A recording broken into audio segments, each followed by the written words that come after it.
So hello once again, second year students. This is your Kuya Don Panganiban, and for this video, we will be talking about first order differential equations. So maraming types ang meron sa first order differential equations. Pero sa video na to, we will be talking about the first type, which is the separation of variables. So a differential equation is called separable if and only if it can be written as f of y dy is equal to g of x dx. Or pwede mo lang i-transpose yung isa, magiging f of y dy plus or minus g of x dx is equal to 0. So anong ibig sabihin nito? Proceed tayo sa example para mas magets natin. So example, y dx is equal to x dy. Ang unang gagawin natin is to satisfy the condition, which is f of y dy is equal to g of x dx, or f of y dy plus or minus g of x dx equals 0. So, sinasabi ng condition na to na dapat yung f of y or yung function of y ay kasama niya yung dy, at yung g of x, which is yung function of x, ay dapat kasama niya ang dx. So, dito sa example natin, ang f of y natin is yung y at ang g of x natin is yung x.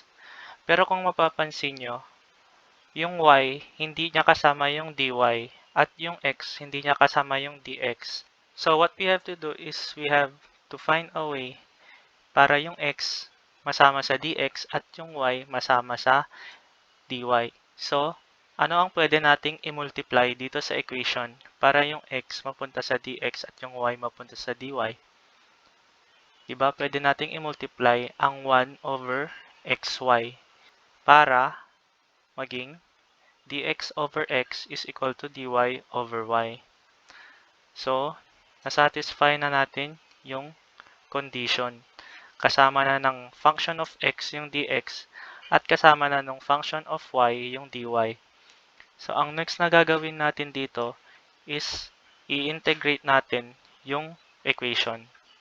So, integration of dx over x is equal to integration of dy over y. So, alam nyo naman na ang sagot dito, ln of x is equal to ln of y plus c. Diba? Integration of dx over x is ln of x, and integration of dy over y is ln of y. So, transposing ln of y sa kabila, magiging ln of x minus ln of y equals c.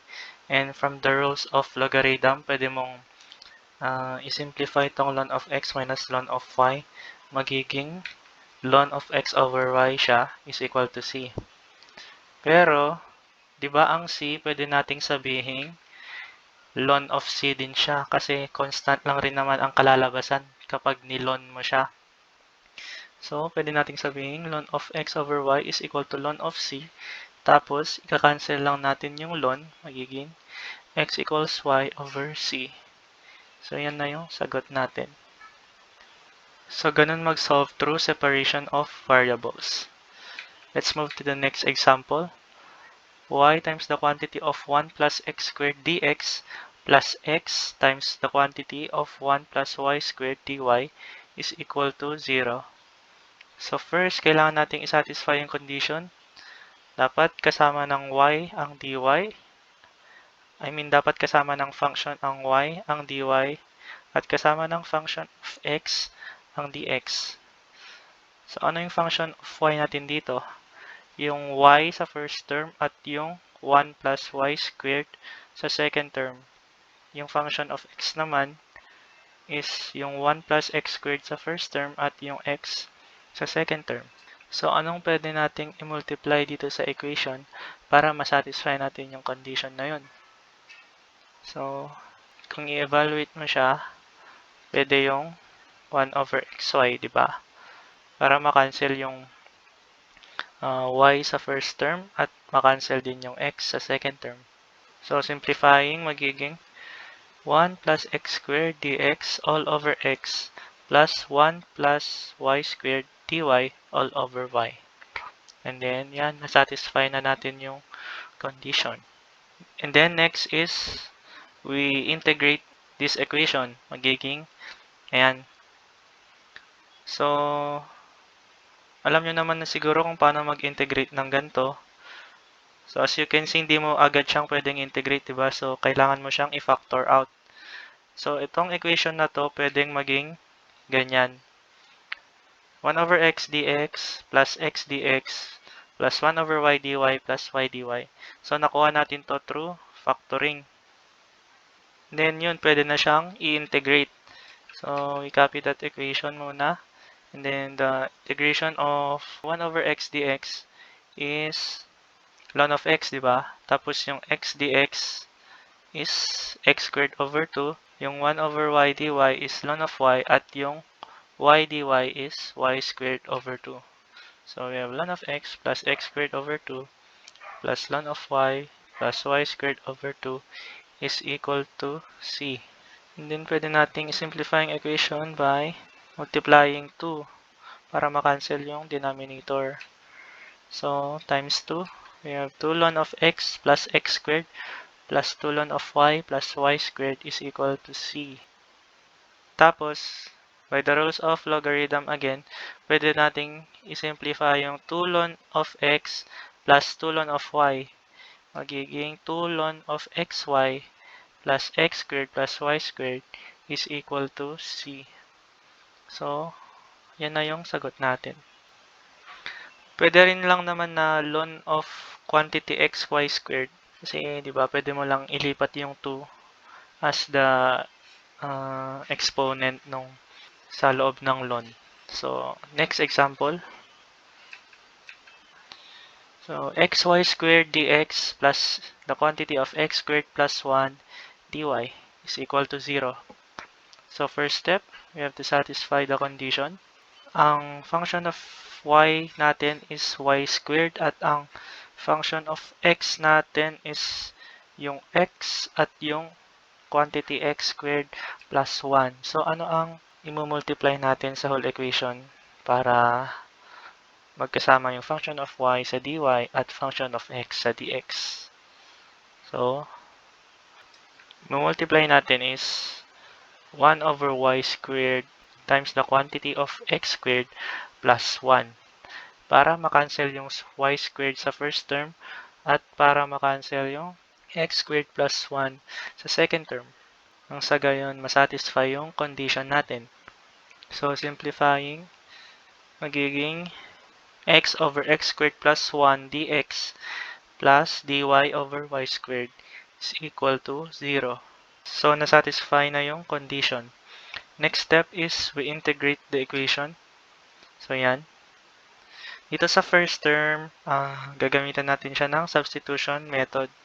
So, we can set u as x squared plus 1 at yung du natin is magiging 2x dx and may neutralizing factor tayo na 1/2.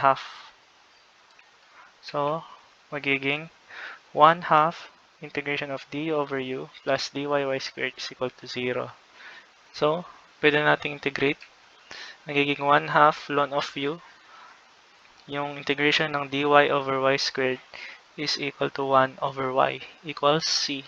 Pero ang u natin is x squared plus 1. So, substituting 1/2 ln of x squared plus 1 minus 1 over y is equal to c. Tapos, para ma-simplify siya, we multiply 2y sa whole equation.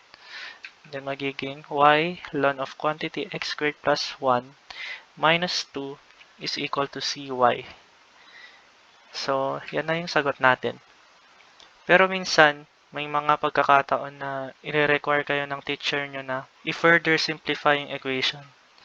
So, may ibang sagot dito. Pwede siyang maging square root of x squared plus 1 is equal to c e raised to 1 over y. So, itry nyo i-solve to. Balikan nyo tong second to the last term. Huwag nyo muna siyang i-multiply ng 2y. Itry nyo siyang i-simplify into this equation, yung square root of x squared plus 1 is equal to c e raised to 1 over y. Pero kung tinatamad kayong isolve at gusto nyo nang malaman agad kung paano, pwede nyo ako i-message sa messenger. So, proceed na tayo sa next example. e raised to sine of x y dx minus secant of x times the quantity of 1 plus y dy is equal to 0. So first step, satisfy the condition. Ano ang i-multiply natin dito? So pwede yung 1 over y times secant of x para makancel yung y sa first term at makancel yung secant x sa second term. So magiging e raised to sine of x over secant of x dx minus quantity of 1 plus y over y dy is equal to 0. So, nasatisfy na natin yung condition. And then next, we integrate. Yan. Pero as you can see, hindi pwedeng agad-agad ma-integrate yung first term. Diba? So, hanap tayo ng paraan kung paano. So, diba yung second x is pwede siyang maging cosine x pero sa numerator. Diba rule yun sa logarithm? Cosine x is equal to 1 over secant x. So, yung first term natin pwede maging e raised to sine x times cosine x dx. Tapos, yung second term natin, yung parang ginawa natin kanina sa previous example, magiging ano siya, dy over y minus dy. So, finactor out siya. Is equal to 0. So, copying the equation, pwede natin tong i-integrate using substitution method. We set sine x as our u. Tapos, yung du natin is magiging cosine x dx. Tapos, pwede na siyang i-rewrite ng e raised to u du. Then, ang integration ng e raised to u du is eu lapa. Tapos, yung dy over y is ln of y. And yung dy is y is equal to c. Pero, yung u natin is sine over x. So, substitute, magiging e raised to sine of x minus ln of y minus y is equal to c. So, yun ang sagot natin. Diba? Easy lang. Yun na pala yung last example. So, gusto kong itry nyo to. Sine of x times secant squared x times cosine squared y dx plus dy is equal to 0. So, dapat yung makakuha nyong sagot is secant x plus tan of y is equal to c. So, kung may mga tanong kayo, kung may mga di kayo na-gets sa pinag-present ko, feel free to comment sa baba. At I will try my best to respond to them all. So, thank you guys sa pakikinig. Until next time ulit. Bye-bye!